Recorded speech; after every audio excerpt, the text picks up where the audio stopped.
Hey guys, what's up? I'm Erin and welcome back to the channel.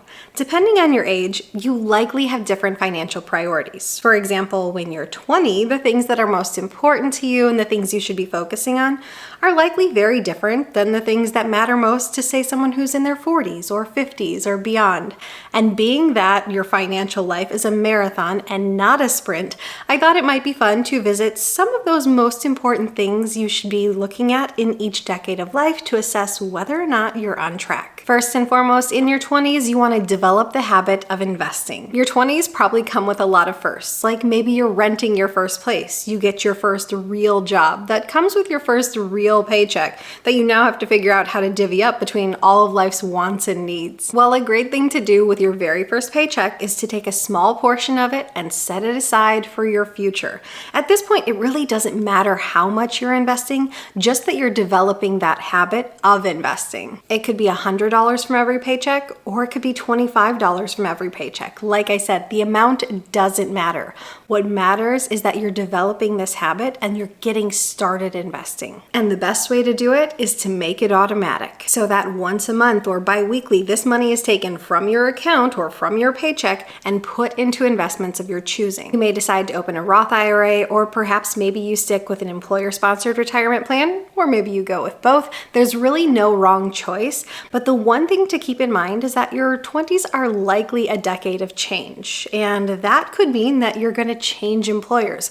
A lot of people do in their 20s. So if you see that you're going to change employers in the near future, it is worth considering the vesting schedules on these employer-sponsored retirement plans. The vesting schedule on an employer-sponsored plan lets you know when that employer match money, that free money, is yours to keep. If you leave too soon, you might lose that. Your 20s are a great time to ditch your debt. Maybe you have some student loans that you're dealing with, or maybe you're just paying the minimum balance on your credit cards, or maybe you bought a car fresh out of college and you carry an auto loan on that.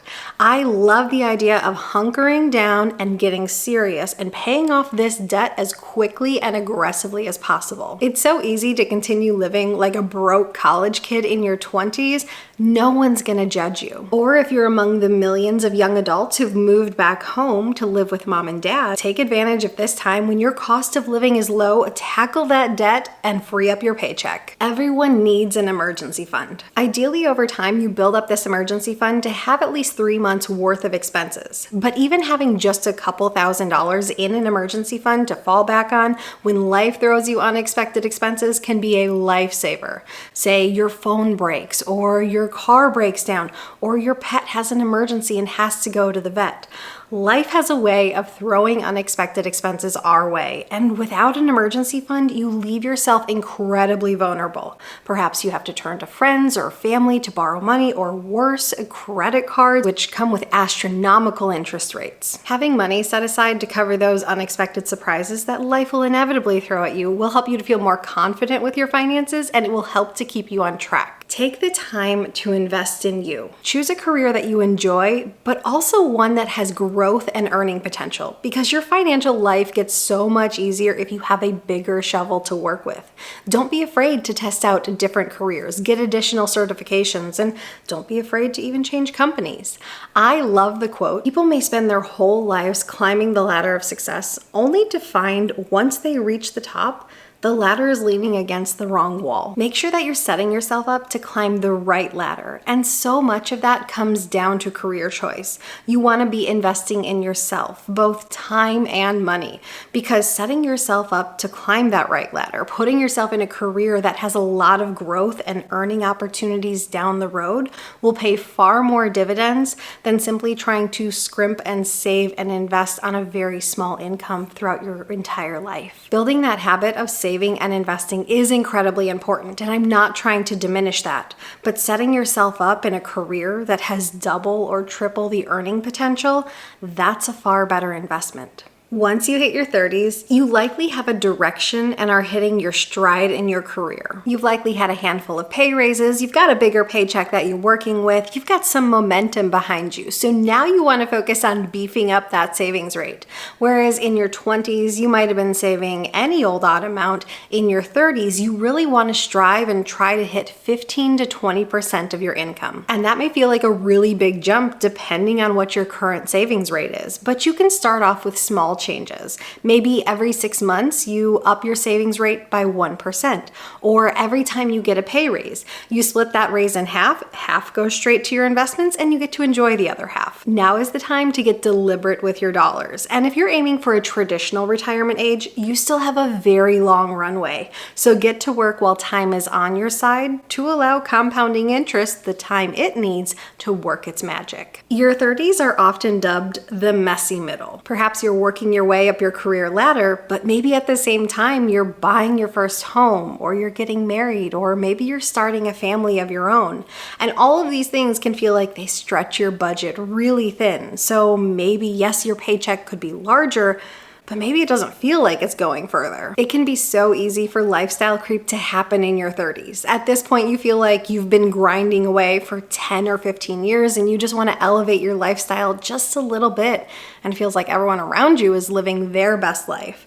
But if you can continue to buck the trend, if you can ignore what the Joneses are doing and keep your head down, you can focus on building a brighter, wealthier future for both yourself and your family. So many people actually end up going further into debt in their 30s. They upgrade their home or their car, or they go on nicer vacations. And this can be a really big drag on their finances. It can hold them back from their financial goals and keeps them simply living paycheck to paycheck. And there's absolutely nothing wrong with elevating your lifestyle a little bit as your income increases. That's a perk of having a higher income.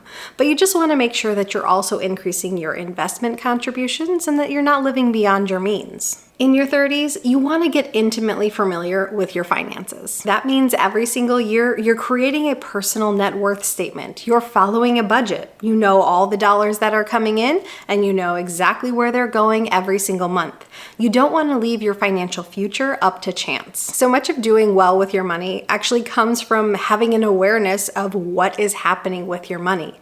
And as you start to track your net worth and as you track your expenses, you will naturally build better money habits because you know exactly where you stand. You can only improve what you actually measure. So take the time to create these documents. Know where you stand, but also where you want to go. Now is a great time to create a rough financial plan, including some target goals. And you're going to want to write down some steps you're going to take to reach these goals.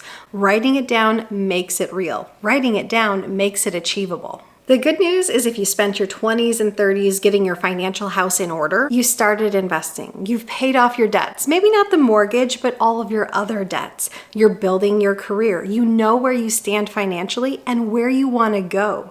So long as you've done these things, your 40s are easier because all you have to do is keep doing what you've been doing. If you spent your 20s and 30s laying all that groundwork, all you have to do is keep going forward. Keep up that momentum. Keep investing and keep building your wealth. Just stay on track. Just as importantly, you want to take the time to assess whether you're actually on track. So that means pulling up a compound interest calculator to see if your investments are realistically on track to hit the goals you've set. Pull up a retirement calculator and see if you're going to have the income that you would need to step away from the workforce when you would like to. And run some Monte Carlo simulators on your portfolio. The whole goal is to see if what you're currently doing is going to get you where you want to be. And the good news is if you're planning a traditional retirement in, say, your 60s, you've got roughly 20 years still. So you have time to make these adjustments. You have a long enough time horizon that any changes you have to make shouldn't feel like a huge crunch. When it comes to investing, time is your best friend. That is why you start investing early. That is why you're constantly running these assessments when you have a lot of years to go. Because if you have to make some course corrections, they're not as painful. If you have kids, make sure that you're taking the time to discuss finances with them and help get them started.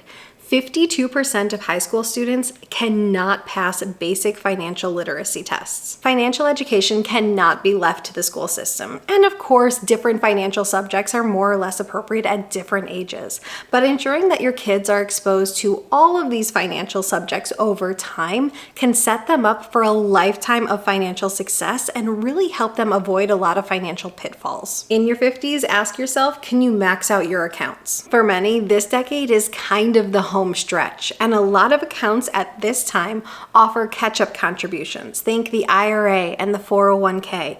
And if you have the means to do so, funneling extra money into these accounts can ensure that you have an extra cushion going into your financial freedom years. As many of these accounts allow for catch-up contributions, for many parents, your 50s is when your kids become adults as well. And it's so important for the success of your own financial freedom that your adult children become financially independent as well, that they start to work their own job, earn their own money, and stand on their own 2 feet. It can be really hard to prepare for your own financial future if you're having to still support your adult children. They always have that saying that there's no loan for retirement. But it's true. It's so nice to be able to help out your kids wherever you can and give them a head start in life. But you can't do that at the expense of your financial security and your financial future. Start working on an exit strategy. My dad was very big into home repairs and renovating his rentals when I was growing up, so that means it was something my brother and I were forced to take part in.